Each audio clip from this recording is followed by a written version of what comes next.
May isang tanong na biglang lumalabas tuwing may malaking patimpalak kapag ang isang kilalang breeder, isang pangalan na matagal nang hinahangaan sa industriya, ay biglang nasiro ang score. Biglang may mga nagtatanong, akala ko ba winning line ng mga notice niyan? Ano nangyari? Isa ito sa mga bagay na madalas na nangyayari sa industriya ng pagmamanok na maraming tao ang hindi agad matanggap. Ito yung sitwasyon na ang isang kilalang breeder, isang alamat sa mata ng marami ay biglang nakakaranas ng zero score sa isang patimpalak. Kapag nangyari to, sigurado may mga reaksyon agad. May mga nagtataka, may mga nagdududa, may mga nagsasabi na akala ko ba walang talo yan. Pero ano ba nangyari? May iba naman na mabilis manghusga, sasabihin overrated kasi ang linyada niyan, tapos mahal pa magbenta.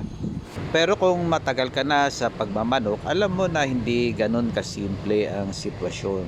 Unang dapat maintindihan ng bawat mananabong, kahit gaano pa kagaling ang breeder o gaano pa kaganda ang linyada, wala talagang garantiya na panalo sa bawat tapatan. Walang breeder na hindi nakakaranas ng palya. Kahit ang mga kilalang pangalan sa industriya, dumadaan din sa mga panahon na hindi lumalabas ang inaasahan. Ang tapatan sa gitnaan na hindi katulad ng farm testing. Iba ang pressure, iba ang katapatan, iba ang sitwasyon. Sa farm pwedeng maayos ang lahat. Maganda ang kilos, maganda ang kondisyon, maganda ang pakiramdam mo sa mga nokis mo, pero pagdating sa gitnaan o sa tapatan, maraming bagay ang pwedeng makaapekto sa resulta. Halimbawa dyan, maaaring hindi tumama ang kondisyon ng mga nokis mo sa araw ng event.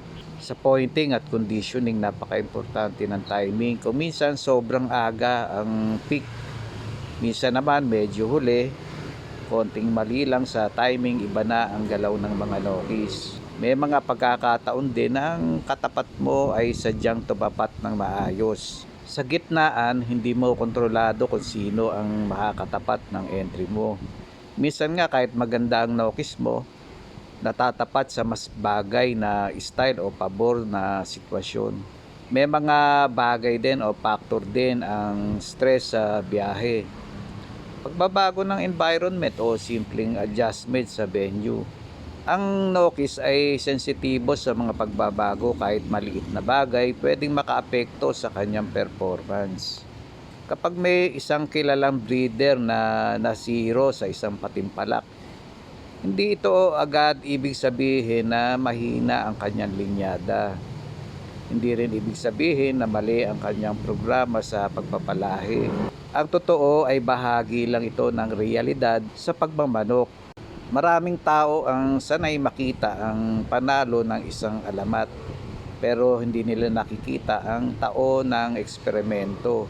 Ang dami ng pagpalya, ang dami ng pagbabago sa breeding, bago nabuo ang reputasyon na iyon. Ang tunay na magaling na breeder ay hindi sinusukat sa isang araw ng resulta. Sinusukat sila sa mahabang panahon ng consistency. May mga breeder na kayang maglabas ng magandang resulta sa loob ng 10 taon, 15 taon o higit pa. Yan ang tunay na sukatan ng isang winning line. Kaya kapag nagsabi na akala ko ba winning line yan, ang tamang sagot dyan ay simple lang. Ang winning line ay hindi ibig sabihin na palaging panalo sa bawat event. Ang ibig sabihin nito ay napatunayan na ang linyada sa maraming pagkakataon at sa mahabang panahon. Isa pang bagay na dapat tandaan ng mga bagong magmamanok, ang presyo ng manok ay hindi garantiya ng panalo. Ang binabayaran mo sa isang mahal na palahi ay ang mga taon ng pagpili, ang pinagdaanan ng programa sa breeding, ang reputasyon ng breeder at ang consistency ng kanyang linyada. Pero hindi kasama sa presyo ang pangako na hindi matatalo ang mga Nokis. Ito rin ang dahilan kung bakit napaka-importante ng tamang pag-iisip sa industriya na to.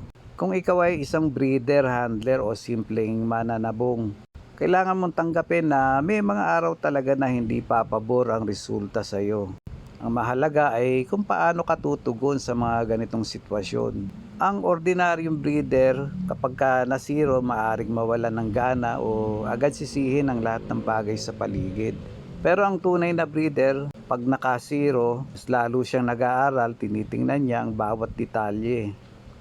Ano nangyari sa preparasyon, tama ba ang conditioning, may kulang ba sa pointing, may mali ba sa matching, may dapat bang baguhin sa breeding program. Doon nagsisimula ang tunay na pagunlad. Ang zero score ay hindi katapusan ng isang pangalan. Sa maraming pagkakataon, ito pa nga ang nagiging simula na mas maayos ng sistema. Kung mapapansin mo ang mga tunay na alamat sa pagmamanok, ang kanilang reputasyon ay hindi dahil sa hindi sila natatalo. Ang reputasyon nila ay dahil marunong silang bumangon pagkatapos ng kanilang pagkatalo. Inaayos nila ang programa, pinapabuti nila ang kanilang linyada, at paglipas ng panahon, bumabalik sila sa magandang resulta. Yan ang pagkakaiba ng isang ordinaryong breeder at ng isang alamat. Sa dulo, ganito lang ang dapat tandaan ng bawat magmamanok. Sa mundo ng pagmamanok, walang breeder na ligtas sa pagpalya. Walang pangalan na hindi makakaranas ng zero. Walang linyada na palaging magwawagi. Pero ang tunay na sukatan ng galing ay kung paano mo haharapin ang araw na hindi pumapabor ang resulta. At kung ikaw ay seryoso pagmamanok, tandaan mo to. Ang bawat panalo ay may dalang kumpiyansa. Pero ang bawat pagkatalo ay may dalang aral na mas mahalaga. At kadalasan ang mga breeder na dumaan sa maraming pagpalya ang siya nagiging pinakabalakas sa bandang huli. Bago tayo magtapos, tandaan nyo to. Sa pagmamanok, walang breeder na palaging nasa taas. May araw na panalo, may araw na palyado. Pero doon nasusukat ang tunay na husay at galing ng isang magmamanok. Hindi sa dami ng panalo, kundi sa kakayanang bumangon, magayos ng programa at patuloy na matuto.